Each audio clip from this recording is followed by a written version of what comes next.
Kita tahu bahwa sholat itu maknanya luas, Mas Hendra. Heeh heeh. Ya, maknanya luas gitu. Jadi perdebatan ini perdebatan yang perennial. Perennial tuh, waduh panjang banget gitu.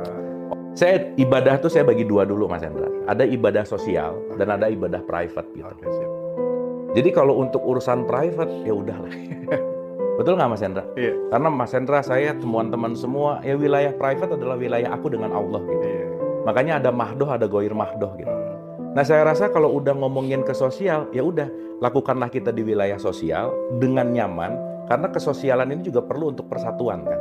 Tapi untuk di wilayah private, ya saya rasa urusan private adalah urusan masing-masing gitu. Nah, apa maksudnya? Kita kembali dulu ke akar sholat, Mas.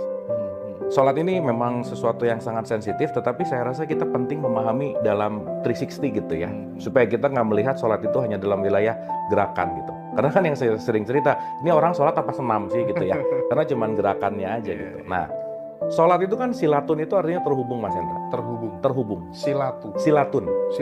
Nah, makanya ada silaturahim. Silaturahmi. Gitu kan. Jadi sholat itu artinya connecting lah bahasa gampangnya. Oke.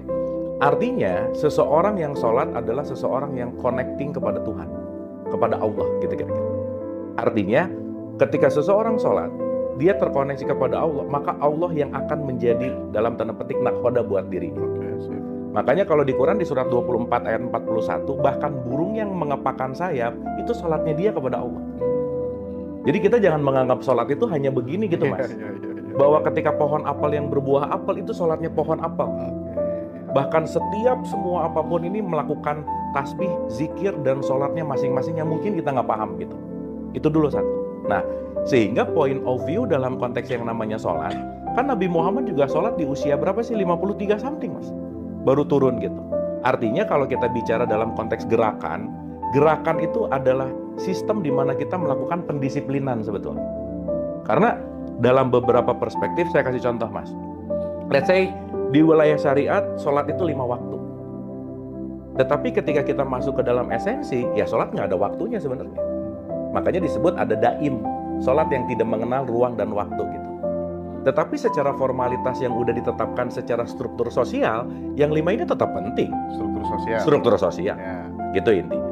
Sehingga kalau yang struktur sosial yang sudah diketahui 98% ini melenceng, pasti akan chaos gitu. Karena kan kebanyakan orang taunya ikut-ikutan gitu, taunya sholat itu yang 5 waktu gitu. Tetapi ketika kita masuk, masa sih Mas, kalau kita cuma ngomongin mengingat sholat 5 waktu, masa ingat Allah cuma, let's say, paling lama sholat berapa menit sih? 5 menit, masa cuma 25 menit ingat Allahnya? Terus habis itu masa lupa gitu kira-kira. Nah jadi, saya ingin mengambil jalan tengah supaya kita juga bisa jalan sesuai dengan kapasitasnya, bahwa yang 5 itu waker, Mas. Itu cuma pengingat aja. Karena kalau nggak diingetin, kita lupa. Oke, sip.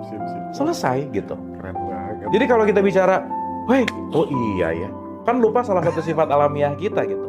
Gitu kan intinya. Maka dengan gerakan, dengan apa, itu kan semua sebetulnya konsep pengingat dalam konteks yang namanya ritual. Maka yang 5 ini jembatan. Target akhirnya, Utsluma uhiya ilaika minal kitab wa aqimi sholat inna sholata tanha anil fahsya'i wal munkar. Jembatan 5 waktu membuat kamu turun keji dan munkar. Karena kenapa? Kamu diingetin untuk kembali ke Allah gitu loh, Mas. Karena sholat yang benar itu adalah sifat kasih sayangnya Allah hadir di kita.